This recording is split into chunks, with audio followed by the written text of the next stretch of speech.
ఆంధ్రప్రదేశ్ లో ఇటీవల మరోసారి చర్చనీయాంశంగా మారిన అంశం టీనేజ్ ప్రెగ్నెన్సీ. చిన్న వయసులోనే గర్భం దాల్చుతున్న బాలికల సంఖ్య పెరుగుతూ ఉండటం వైద్య నిపుణులు ప్రభుత్వాన్ని ఆందోళనకు గురి చేస్తోంది. అసలు టీనేజ్ ప్రెగ్నెన్సీ అంటే ఏమిటి? ఇది ఎందుకు ప్రమాదకరం? ఏపీలో ఎక్కడ ఎక్కువగా నమోదవుతోంది? పూర్తి వివరాలు ఇప్పుడు తెలుసుకుందాం. ముందుగా టీనేజ్ ప్రెగ్నెన్సీ అంటే ఏమిటి? 18 సంవత్సరాల లోపు వయసున్న బాలిక గర్భం దాల్చితే దాన్ని టీనేజ్ ప్రెగ్నెన్సీగా పిలుస్తారు. ఈ వయసులో అమ్మాయిలు శారీరకంగా, మానసికంగా పూర్తిగా ఎదగలేరు. అలాంటి సమయంలో గర్భం దాల్చడం వల్ల ఆరోగ్యపరంగా తీవ్రమైన సమస్యలు ఎదురయ్యే ప్రమాదం ఉంటుంది.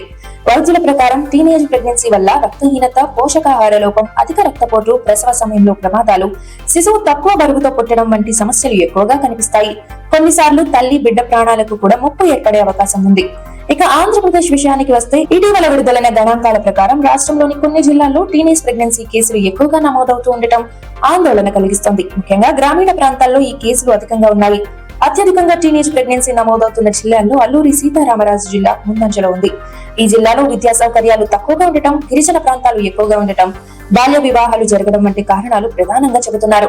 అదే విధంగా విజయనగరం, పార్వతీపురం, మన్యం, అనకాపల్లి వంటి జిల్లాల్లో కూడా టీనేజ్ ప్రెగ్నెన్సీ కేసులు అధికంగా ఉన్నట్లు గణాంకాలు చెబుతున్నాయి. ఈ ప్రాంతాల్లో అవగాహన లోపం, పేదరికం, చదువు మధ్యలో మానేయడం వంటి సమస్యలు ఎక్కువగా ఉండటం ప్రధాన కారణాలుగా గుర్తించారు.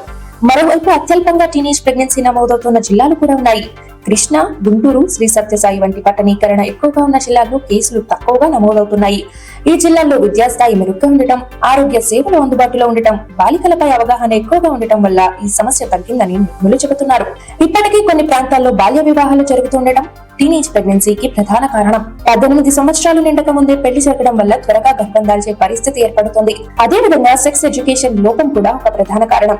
స్కూల్ స్థాయి నుంచి శారీరక అవగాహన, ఆరోగ్య విద్యపై సరైన మార్గదర్శకత్వం లేకపోవడం వల్ల బాలికలు అనుకోని పరిస్థితుల్లో పడుతున్నారు. పేదరికం, కుటుంబ సమస్యలు, చదువు మధ్యలో మానేయడం కూడా టీనేజ్ ప్రెగ్నెన్సీకి ప్రధాన కారణాలుగా నిపుణులు చెబుతున్నారు.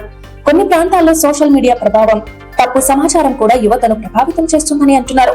ఇక ప్రభుత్వం ఈ సమస్యను తగ్గించేందుకు పలు చర్యలు చేపడుతోంది. పాఠశాలల్లో అవగాహన కార్యక్రమాలు నిర్వహించడం, బాల్య వివాహాలను అరికట్టేందుకు ప్రత్యేక డ్రైవ్లు, అంగన్వాడీ మరియు ఆశా వర్కర్ల ద్వారా కౌన్సిలింగ్ ఇవ్వడం వంటి కార్యక్రమాలు కొనసాగుతున్నాయి.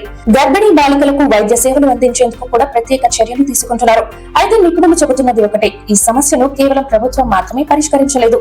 కుటుంబం, సమాజం, పాఠశాలలు కలిసి పనిచేయాలి. బాలికలకు సరైన విద్య, ఆరోగ్య అవగాహన, రక్షణ కల్పించడం కూడా చాలా అవసరం. చిన్న వయసులో గర్భం దాల్చడం ఒక వ్యక్తిగత సమస్య మాత్రమే కాదు, అది సమాజానికి సంబంధించిన పెద్ద సమస్య. ప్రతి బాలిక సురక్షితంగా, ఆరోగ్యంగా ఎదగాలి అంటే టీనేజ్ ప్రెగ్నెన్సీని అరికట్టడం అత్యంత కీలకం.